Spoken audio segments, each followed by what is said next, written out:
12, anonymity is the spiritual foundation of all our traditions, ever reminding us to place principles before personalities.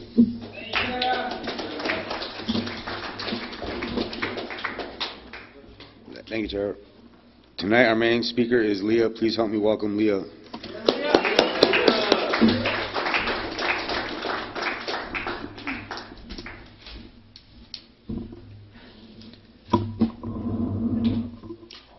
My name is Leah, and I'm an alcoholic. I'm a little bit nervous. I haven't done this in quite some time, so thank you for asking me to speak. I really appreciate it. Hold on, I'm tall. Okay.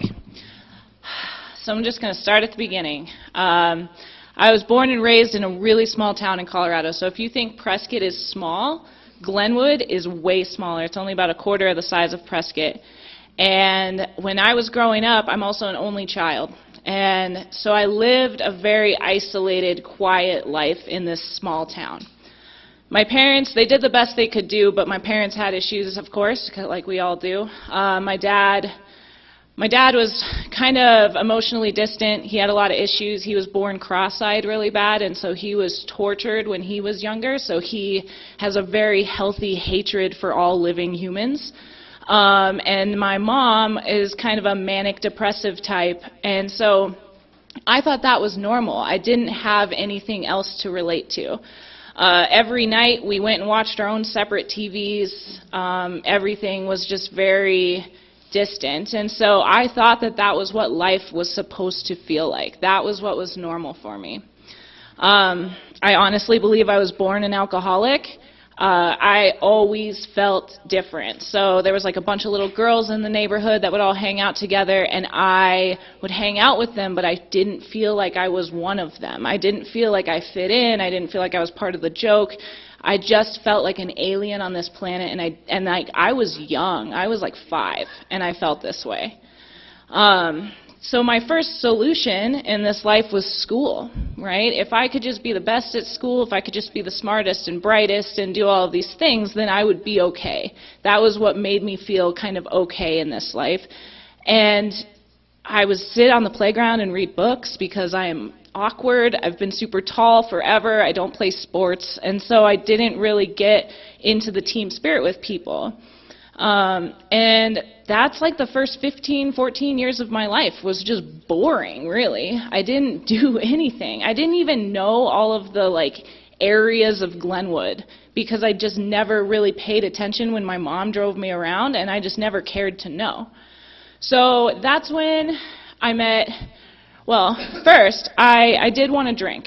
I think I spent all of those years waiting for that first drink. And one time, I must have been 14 or 15, and my mom went out of town. And so I was like, well, I'm going to try this alcohol thing that everyone talks about, but I don't have any friends to do it with, so I'm going to do it by myself. And so I just started drinking everything in the liquor cabinet. And a lot of people get up on here on the stage and they talk about how they felt so relieved, or they felt this, or they felt this. I felt like garbage. It was terrible. It was not relieving. My mom had just installed brand new carpet in the house, and I ruined it. And my one memory from that night is I was naked in the bathtub, screaming as loud as I could, hoping someone would hear me because I literally thought I was going to die. And I was like, I'm never drinking again, right? I drew that line in the sand. I always draw lines in the sand for myself, and I say I'm never doing that again. But then I met a boy.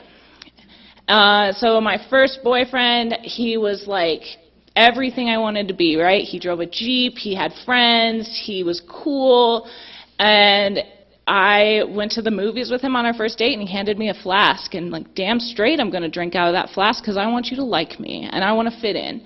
And that's when the alcohol kind of had the feelings that you hear about for me. It was like when I was using it to fit in, I was happy. When I was alone, I wasn't that happy. And so I started my binge drinking journey of high school, right, where every weekend I drank.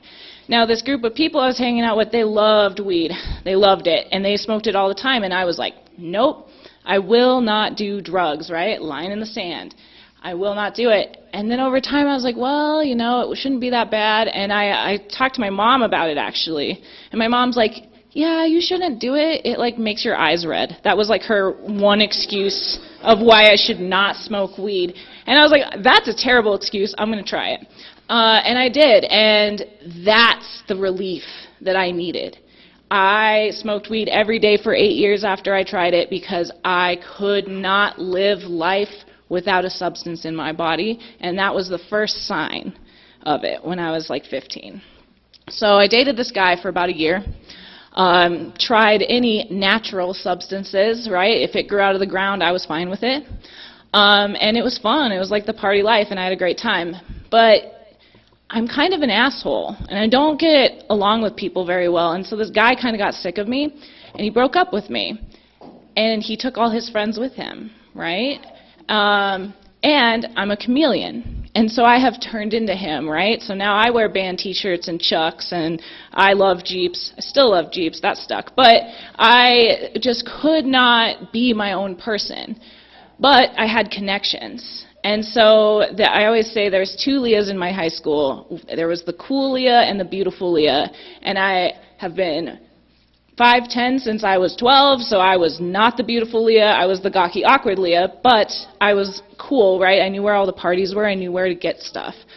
And so that's when I kind of dove into, and let me preface this by saying this is an open meeting of Alcoholics Anonymous, and looking around tonight, I'm going to talk about drugs. I respect the closed meetings of Alcoholics Anonymous, but open meetings, I freely discuss my actual story. So I got heavily addicted to substances right out of the gate. I found cocaine, and it was my favorite, and so not only am I smoking weed every day, but I'm doing cocaine every day. But in the meantime, I'm wearing a mask, because if I wear a mask, no one will know the real me. So I'm showing up to school, I'm still 4.0 honor student, I still look good, but in the inside, I'm slowly starting to crumble. And I'm getting depressed, and I'm getting anxious, and I don't feel good about my life. And so I started to get pretty suicidal in high school. And the more I drank and the more I did these things, the worse it got. But I didn't know any other life already. I was already at that point. So I graduate high school, and I applied to all these engineering schools in Colorado, and I got into all of them. And I chose Colorado State University, and so I go to Fort Collins, and suddenly I'm in a new place without all my drug connections, and I live in the all-girls dorm in the academic village of the engineering ward, right? It was terrible. There are all these women everywhere, and they don't party like I party. They don't do the things that I like to do. I immediately scope out the stoners and the drinkers, but I can't find that substance that makes me feel good, which at that time was cocaine. And so I'm struggling. I'm struggling so hard in engineering school. I'm flunking. I'm miserable. I don't know what to do with myself. And so at the end of my freshman year, two important things happened. First, I switched my major to watershed science, and we'll get back to that in a second. Second is I met the next boyfriend, right? The first night I hang out with this guy, he invites me over, and before I leave my dorm, I take a shot of alcohol, I take some Adderall or whatever I was doing at that time, and I head over. And I get there, and he has all these lines laid out of benzos and opiates, neither of which I had tried at this point. And I did them, and I literally threw up 50 times that night. I could not handle all the substances in my system, and I was like, this guy is never going to talk to me again. But he liked me because I used drugs the way he used drugs. And we fell in love, you know, the typical junkie love story. And we bonded, and we actually dated for 3 years. And so during this time, my academics are doing really well. I'm doing really well in watershed science. I found my passion in life. I love water. But I'm sinking deeper and deeper into drug addiction. So we were heavily addicted to fentanyl, and I was heavily addicted to Adderall. So by the time I hit my senior year in college, I literally cannot get out of bed without a piece of fentanyl patch in my mouth, and I cannot participate in life. I go, I take a test, I come home, and I lay in bed. I go, I write a paper, I come home, and I lay in bed. And this boyfriend at the time was terrified because I am very clearly falling apart. And he's like, you're going to kill yourself if we don't get help. And so we go to a Suboxone clinic, and we do the whole IOP thing. And that's actually the first time I was introduced to Alcoholics Anonymous. And I was sitting in this IOP group, sober, because I was also on Adderall still, even though I was not prescribed it, because I convinced them that I needed it. And so I was not actually sober, but I thought I was. And this woman comes in, and this is what not to do in AA, right? Is she sits me down and she's like, you just need Jesus. You just need Jesus in your life and you'll be okay. And I, at this time, am a militant atheist. There used to be a stump on CSU campus where people could stand and talk, and I used to fight with all the preachers that would get up there, and I read the Bible just to argue with them better, and that was who I was. I was abrasive and mean, and I just hated everything, and I fought tooth and nail. And so I still didn't get better. I was still super, super depressed. And so this boyfriend was like, you gotta go. In the same week that I pretended to graduate college. So I did not finish my capstone project. I finished 99% of my bachelor's degree, and then I did not actually finish it. But I walked at graduation, because if I wear my mask and no one knows that I'm faking it through this life, then I'll be fine. And so to my family and to my friends, everyone's like, oh, yay, you graduated, when really internally I knew I hadn't. And I felt very guilty about it. So I moved back to Glenwood into my mom's basement. And I'm standing outside of one of the two bars in Glenwood, and me and my best friend are talking about Suboxone. And this guy walks by on crutches. And he's like, oh, you're on Suboxone, you should hear what I'm on, right? Because he's on these crutches. And that voice in my head was like, okay, there's these options here. But I didn't talk to him. I thought he was kind of a weird dude. A week later, I run into the same guy at a party that I was at. And his name was Jeremy, and we fell in love. Like, that's all I can say about that is, like, seriously, a week later I broke my foot in a drunken accident, and so we're both in walking boots. Super romantic, right? And then he lives in his parents' basement, I live in my mom's basement. We literally have to crawl through a window to get into his apartment downstairs, and that was what I felt like I deserved. That is what I felt like I needed in this life, was just someone to love me. And then we started to get into some stuff. So the first time I did heroin, I fully delusionally believed that I was not doing heroin, right? He told me, I can't remember what he told me it was, but I was like, I knew. Like, I'm not an unintelligent person. But I did it anyways, and that's where I really fell in love with the drugs, right? I could not function without drugs in my system already, but then I found the drug that makes my system the happiest. I found my solution to this life, this hatred of myself that I have. So we start to get really bad with it. I start to lose weight. I'm getting really, really thin. I'm not okay. And then on New Year's Eve of 2014, one day before, had told all of my friends, my real friends, that I had a problem and that I needed help. I admitted that I was addicted and that I was not doing well.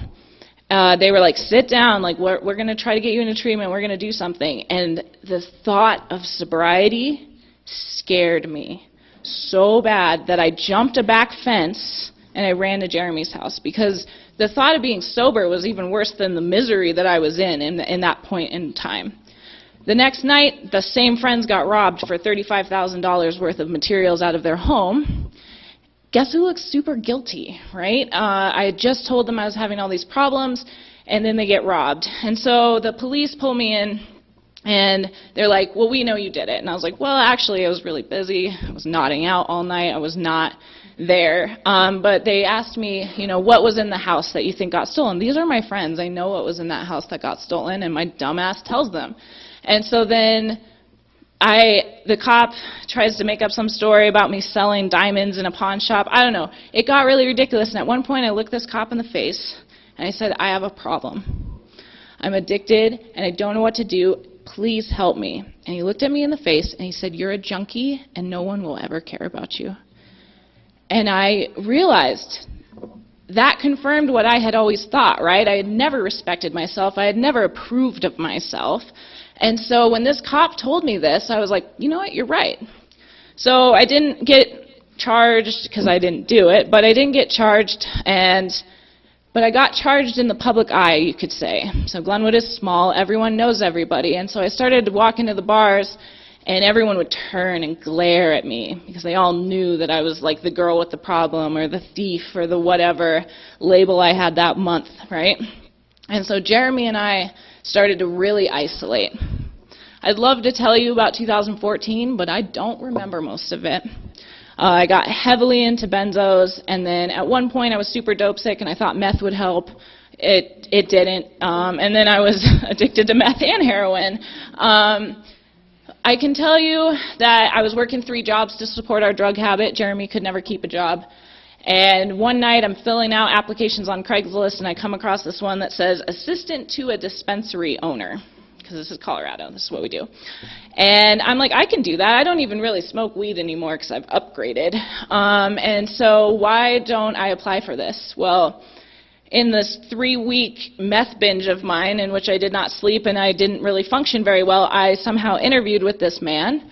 I filled out papers, and according to the state of Colorado, I owned this dispensary. I was not an assistant to a dispensary owner. I owned it. Because, again, it's that mask, right? I can put on that business suit and I can look fucking good, and you will have no idea what's going on behind this. And so we start going, in Colorado, to open a dispensary, it's pretty much like getting a liquor license. So you have to go through hearings and you have to do all these things. And so we start doing this. So in my side life, I'm fucked up 24 hours a day, and then I'm like driving to Denver to the Marijuana Enforcement Division and taking a hit of heroin before I go get fingerprinted for my dispensary, you know, because I can be 2 sides of the same coin whenever I choose. I'm that much of a chameleon to where I can even fool myself if I needed to. So it talks about in Bill's story, right, where everything's going so well. And it was. Like, I was getting paid good money for this dispensary. Jeremy finally got a job, which was a miracle. We'd been together for about 2 years at this point. And I had to meet with the city council of Glenwood for this dispensary. And something was drawing me back home. Something was telling me to go back home. And so I told my boss, I was like, I'm just going to run home really quick. I'll meet you there. And he's like, okay. And so I show up at my house, and I find Jeremy blue on the floor. I didn't know what to do. I called 911. But remember, I'm wearing my business suit. So all of these people show up. They Narcaned him. He lived. And then this guy walks up, very plain clothes, and he's like, I'm whatever with the DEA. You must be Leah. And I was terrified. And he's like, I've heard about you, but you look like you're doing okay. This is what this guy says to me. You look like you're doing okay. And I was like, yeah, I'm on Suboxone, and I'm really trying to get my shit together. And I just blatantly lied to him, and he believed me. And so he started to go after Jeremy while he left me completely alone, which you would think the Marijuana Enforcement Division and the DEA would communicate about some of this stuff, but they didn't, obviously. So that was December 14th of 2014. Later that month, we got a really good deal on heroin, which probably was a sign to begin with. We also bought it from our meth dealers. And it tasted weird. It looked weird. It was weird. But I wasn't dope sick, and that's all I cared about. I had been living in this selfish state of delusion for so long that that was all I cared about. And so we get it, and Jeremy starts to get sick. He kind of has these like flu-like symptoms. I'm busy with so we're getting super close to actually getting licensed for the dispensary. We have the location, we have everything picked out. We have to go to the Marijuana Enforcement Division in Denver one more time. So I pack all of my drugs like I normally do, right? I packed enough, I made sure of it. I get there, we go through the final process, we get the final approval, I get to the car, and of course all my drugs are gone because I don't know what happened. I just did them all. And so I have to rush 3 hours back to Glenwood to go get high. And I pull up to my house, and my mother is standing in the lawn. And she's like, Jeremy is not okay. You need to take him to the hospital. He can't even get up to let his dog out. And I was just like, oh, okay, right? Because in my head, all I can think about is that next fix. I don't care about anyone. I don't care about you. I don't care about you. I don't care about anyone. All I care about is that drug. And so I go in, And I get him up, and I'm like, okay, we got to go, and I'm doing my thing while he's trying to get ready, and this man is so incredibly sick, he cannot put his own socks on. And I am frustrated by that. I am impatient. I do not know how to be patient with someone. So I bring him to the emergency room, and he tells me before he goes in, you don't need to stay, right? Why would you stay? They're just going to admit me, it'll be fine. And I was like, okay, but I walk in with him, and I'm sitting there, and again, I'm in that fucking business suit, and I'm sitting there, and I'm watching as machines and doctors and nurses and all of these people roll by, and all I can think about is what's waiting for me at home.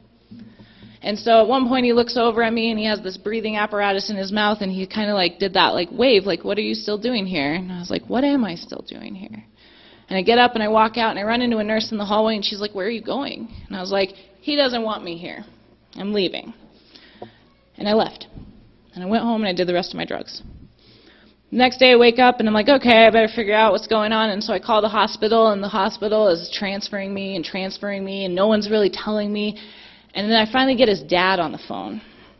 And I'm like, why is his dad there? And he said, Jeremy has been put into an induced coma, and he's not okay. And I'm like, oh, but the doctors have him, like, he's fine. And his dad, I could hear over the phone how, like, flabbergasted this man was, of like, what? This woman has no idea. And I really didn't. I really had no idea how bad it was. And so that night, I'm still haven't been, everyone's scared, right? All my hookups are scared because Jeremy's in the hospital and the DEA and all these people, and so no one would answer my phone calls. And so I'm out of drugs and I'm starting to get sick. And his dad calls me and says, you should come say goodbye. And that's when it hit me. It took me that long to get out of my own fucking delusion to realize that this man was about to die. So I go to this hospital, and I walk in, and all of his family and his friends and our friends and all of these people are there, and I walk in, and everyone looks at me with those sad eyes of like, aw, you know, and I'm like, he's going to be okay. In my head, I just keep thinking, he's going to be okay, he's going to be okay, he's going to be okay. And I walk down this dark, dimly lit hallway to this room, and there he is. The man that I loved, that I could not tell him I loved, even though I did. I could not get the words out of my mouth, was a corpse, essentially. He did not look human anymore. He did not look like him. So overnight, I rip my whole little apartment apart because I know there's got to be drugs somewhere because I'm getting sick and Jeremy's dying and I don't know what to do. At the same time, his vitals got better, so they did not take him off of life support. And I am, you all know what it feels like to be super sick. I'm at that point, and I sit on my bed in frustration. I have found money and rigs and everything you could possibly imagine except drugs. And I'm looking at this black jacket hanging on the back of the door, and I'm like, he wouldn't have put anything in there. I don't need to look. My mom later found what was in there. We had gotten crocodile, not heroin. And Jeremy had been injecting it, and he had a bacterial infection in his heart. So over the next few days, his kidney shut down. His lungs collapsed. He started to deteriorate. But his parents held on with all the hope that they could, and we waited. They transferred him to a different hospital, so I'm starting to drive to Grand Junction, which is about an hour away, to visit him, and I'm spending nights with him while his parents are spending days, and so all night I'm in and out of that hospital doing my thing, and the nurses and everyone knows, but no one will say anything to me. And I am suffering in my own misery because this man I also blamed for my addiction, right? I will blame anybody but my own actions. And so at one point I'm on my way to Grand Junction, and you know how if you're in the left lane you're supposed to be going faster? Well, I was in the left lane and this woman was in front of me with a Jesus fish on her car, which just threw me over the edge. I just couldn't handle it. And so I get pissed, and I have at least 9 felonies in the car, and I move over to the right lane to pass her on the right, and I see the cop at the last second. And the cop whips around and comes after us, and I'm like, this is it, I'm done. And he pulls her over. Yeah. And it's those little things that, looking back, I realized that God, even though I did not believe in God, had my back. So I finally get back to Glenwood one day, and this is January 20th at this point, and his dad calls me, says we're taking him off life support for real this time. we don't think you should come back. Because they've watched me deteriorate over this. My friends were throwing drugs in my direction because they knew how hard this was for me, and so my addiction is skyrocketing. And they took Jeremy off of life support on January 20th of 2015.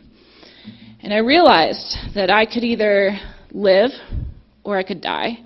I wanted to die. My only friend left in this world died. My only person that I felt connected to died. And so I went on this weird mission, right? One side of this mission was I was calling every fucking rehab in this whole country begging for scholarships because I had nothing. I was on Medicaid. I had nothing. And on the other side, I'm trying to kill myself. So I'm driving my Jeep Liberty 120 miles per hour down Vail Pass in January, right? I'm doing all of these crazy things, and each time something got in my way. The Vail Pass incident, I passed a Subaru with a baby in the back seat. And I saw that baby and I realized I wasn't just going to kill myself. And I wasn't okay with that. So I slowed down. I tried to overdose and I kept waking up, which is so incredibly frustrating. Ugh, God. I met this guy, and here's the thing is, like, there's always the next one in line. I didn't date him, I didn't sleep with him, I didn't do anything with him, but he was next in line, so I was hanging out with him, you know, we were doing our thing.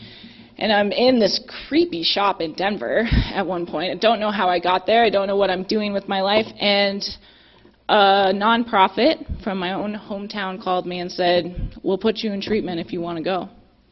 And I was like, check me in.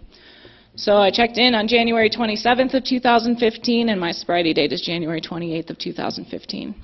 I got sober a week after Jeremy was taken off of life support. So I'm in this detox. They called it, so it was a residential treatment, but they called the detox the Shake Shack. And I was so pissed because everyone would come in and they'd spend like a day or two there, and then they'd get put to the other side, and I was there for 9 days. They would not let me out of this detox room because I was 118 pounds. I had been on an oxygen tank not that long before that. I was detoxing off of every substance known to man. They were like, so are you going to get honest about your drug use? And I was like, what do you mean? And they're like, oh, you had this, this, and this in your system, and you didn't tell us. And I was like, I didn't know. I'm sorry. I really did not know that I did all of those things. And then I started to get a little clear-headed, and I was like, ew, sobriety? Like, how boring. Like, what am I going to do with my time and my life? And so I panicked. And I tried to hitchhike out of that treatment center, and they just were like, don't leave. And I'm like, I just had my backpack, and I'm trying to book it across the parking lot, and they're like, please just don't leave. And so I came back. And they were like, you should meet this girl named Lauren. And I was like, absolutely not. I don't want to meet anyone. I don't want to be here. And I met this girl named Lauren, and she is still one of my best friends today. Some guys came from a halfway house in Prescott to speak to our treatment center on their men's trip. And I heard the word Prescott, and something clicked with me. And again, it's like the same journey, right? I was like, I could go to Arizona and kill myself, and then my parents wouldn't know. Or I could go and maybe have a life that I want. And so I was like, I don't care what you have to do, put me on a plane. And my counselor at that detox actually took money from that nonprofit. The detox was pissed and used it on a plane ticket to get me out here. So many people jumped through so many hoops to get me on that plane to get me out here, and I was not about to waste it at all. So I get here, and I enter a treatment center that has since closed down, and everyone's like, you got to work the steps. And at this point, I am so incredibly broken that I will do whatever you tell me to do. I don't care anymore. And so they're like, here's your sponsor. They assigned me a sponsor. And I was like, okay, that's fine. And I told myself that if I worked the steps and I still wanted to kill myself, I was just going to do it. And so I started working the steps.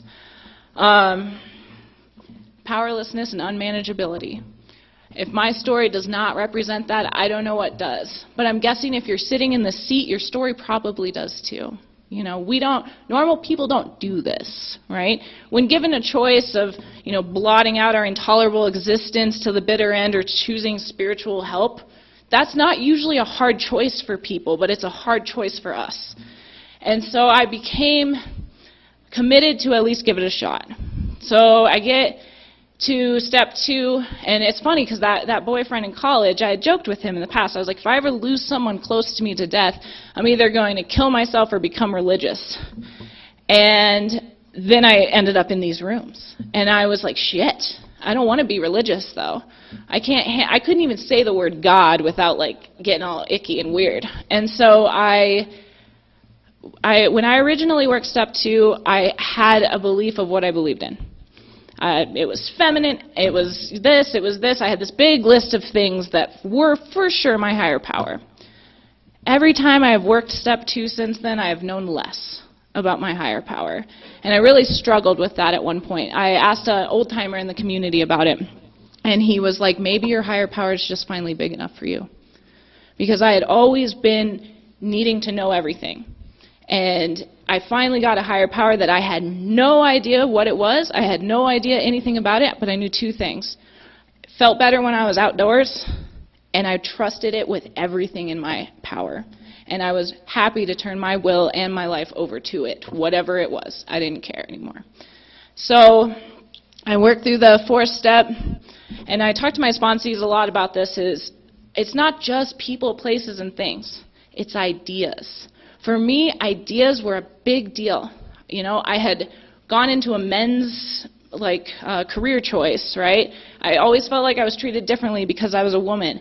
I carried these things on my back like a backpack full of rocks. And so I had to work inventory on some of these big ideas in my life in order to let them go. And so I worked the steps, and I really wanted to plan my amends trip carefully. So a lot of treatment centers don't do this anymore, but we used to actually fly back to where we were from and do an amends trip. And I had this marijuana thing I needed to deal with in Glenwood. It was like the liquor license hearing. And so I managed to do my steps quickly just because I wanted to be back for that. But I didn't rush through them in a sloppy way. I just worked on them every single second I had. So smoke breaks, whenever, I worked on my steps. And I fly back to Colorado for my amends trip, and I'm sitting in this hearing, and I swear it was like an episode of Law & Order. Like, there's like lawyers screaming at each other, there's priests there crying because the dispensary is supposed to be next to a church. It was chaos, and I'm sitting there with 3 months sober, and I'm like, what the fuck am I doing here? This is not the life I want. This is not the life I was meant to live. And so as soon as that hearing got done, I signed over my rights to the dispensary, and I got it out of my name because I did not want to deal with it anymore. I knew that God had a bigger plan for me. I just didn't know what it was. And so one thing that I really struggled with is, how do you make amends to a dead person? I owed a lot of amends to Jeremy, a lot. And so I get this rental car, and I drive it out into the middle of nowhere, Colorado, where one time my Jeep Liberty had broken down, and I had it out with God. I made amends to the sky, and that's what felt right for me. I tried to write letters, I tried to do all of these things, and nothing felt right to me, but that did. And there was this bear or something, it was huge, walking through the woods around me. I could hear it, and in Colorado it very well probably was a bear. And I really wanted to know what it was, and I stood there for like 5 minutes waiting, and just waiting. And whatever this animal was never actually came out of the woods, and I came to this huge realization, which is still a realization in my sobriety today, is that I'm not going to know everything, and I'm okay with that. So I also made amends to Jeremy's parents, because I stole some stuff from them, and they gave me his phone. And I get on the phone, and there's these videos of this chick. She's like naked, and sometimes she's like nodding out, and like I was like, who the fuck is this bitch? And then I saw my own tattoo on my back, because it was me. I was a completely different person in these videos. I didn't recognize myself, and that's how bad I truly was. And so I still have that phone, and whenever a drink or a drug sounds really nice, I look at those videos, because that's what I'm going to get if I drink or use drugs. I made amends to my dad. It did not go well. It was ugly. We did it in a Chinese restaurant, and he started screaming at me about all the things that I had done and about how I loved a man who was dead and all of this shit, and it was terrible, but then I walked out feeling freer than I'd ever felt in my entire life. because I cleaned my side of the street. It didn't matter that he was angry. It didn't matter that I had a poor relationship with him at the time. What mattered is that I made amends and I cleared my side of the street, and I never felt freer after that amends. My dad and I have a decent relationship today. It's not perfect. It will never be perfect. He is like a doomsday prepper in the middle of Colorado and like has a lot of guns and stuff. Like, that's just who he is, and I've accepted that as who he is. So then I like what Abigail said about women saving your ass, right? I have been a home group member of Girly Birds since I was about 2 months sober, and those women have done more for me than most people have done my entire life. When I graduated, because I finished my bachelor's degree, and before I got a year sober, I had a friend who knew some people at one of the municipalities, one of the local governments, and got me an internship there. I bought a house last year. I bought it in hopes of moving in with this guy that I had been dating for quite some time, and the day the house closed in sale, he moved in with the girls he was cheating on me with. There was multiple. Shit happens. Life happens. But I don't ever let it get me down. And then Girly Birds came and helped me pack the U-Haul. And Girly Birds helped me set up my new home, which I don't know why I bought a house. It's crazy. It's a lot of work. But I did it. I was later hired on full-time at that municipality, and I still work there. I was recently promoted. I drive my dream vehicle, and I've gotten all these material things back which sound all nice and dandy, and I would have loved to hear that when I was newly sober, but then I realized none of it means anything. I started having some issues last year. I was having severe neurological symptoms, and so I almost passed out at work a few times. I couldn't see. My vision was getting blurry. I was having headaches. I was having all these problems, and the doctors thought it was multiple sclerosis. And I had this weird thing where I was about 3.5 years sober, and I had to find a new faith in my higher power, because when you're faced with a lifelong crippling illness, you have to really look at things for what they're worth. And I realized that I still had a bomb life, and if I was diagnosed with multiple sclerosis, I was going to be okay with it. Luckily, they don't think it's multiple sclerosis anymore. They don't know what it is. But I've been feeling better lately. And that's not to say that I won't have bad health again tomorrow, you know. I work my life. I work the program. I do all of these things so that I can be a part of. I am a worker among workers. I am an AAer among AAers. I show up every single day for someone, no matter if it's a sponsee, if it's Swacky Paw, if it's whatever it is, right? I show up to the best of my ability at all times so that I can be the person that God intended me to be. I continuously work the steps. I've worked the steps 4 or 5 times now, especially when I get super angry. I do another 4-step. I will never stop growing. I will never stop being a better version of myself as long as I continue to do the things that keep me sober. Because no matter how shitty things get in sobriety, no matter what, if I have a debilitating disease or if I get foreclosed on in my house or if I lose my job, it doesn't matter, because I can come into rooms like this and I can stand up here and I can speak and I can still live a better life than I used to. And so I have been super blessed. God has blessed me with a beautiful life. I've been a bridesmaid 4 times in 2.5 years. I'm really tired of it, but I love them all. And so I recently, this past weekend actually, was in a wedding for one of my old sponsees. And I got up to say a speech, and I realized as I was talking that I was actually talking about myself. I was talking about her, but also talking about myself, and I was talking about this brick that I made her carry because I was an asshole when I was a new sponsor, and I made her carry this brick because she carried around all of those things, that backpack full of rocks, right? She carried all of these emotions, she carried all of these things, and she could not let them go. And so I made her carry a brick for a week. And once she was able to get that brick out of her purse and put it down, she realized how relieving it felt. And so at her wedding, I was talking about this, and I told her that she had taken the bricks from her past and she had built a foundation in which to live her life. She had built a foundation in which to marry her husband. She had built this foundation, and I realized that I have done the same things. All of the shitty, terrible things that have happened in my life, I have benefited another with. A girl will call me that her boyfriend just died. A girl will call me that she just lost her job. Whatever it may be, I have an experience now that I can share. And if I don't have a very specific experience, I know someone who does. So we don't give advice here, we give suggestions. And if you don't have a home group in which if you miss, people will notice, get one. Seriously. Girly Birds has saved my ass more times than I can count. Because every Saturday I get my ratchet ass out of bed and I go at 7 a.m. to this fucking meeting.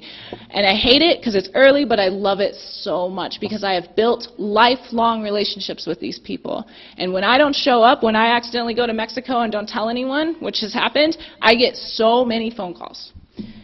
Right? I probably overcommit to commitments. Like right now, I'm treasurer of Shoestring, and I'm chair of Swacky Paw, and I sponsor like 6 women, and I do all of these things, and it is exhausting. And so I'm at this point in my sobriety where I have to reevaluate some things, and I have to realize, am I actually benefiting others, or am I doing it to look good? Is it hubris, or is it program? What is it? And so right now, I've been reevaluating my life, and I've actually said no to sponsees for the first time in my life because I have plenty. And I am going to show up for my commitments, and when they end, and I'm not going to take on further commitments because I need to live a life too, you know? And so get that one commitment, get that group of friends that'll be there for you, that'll come to your house at 2 in the morning when you're struggling. Get that, and you can live a life that you never dreamed of. Thank you.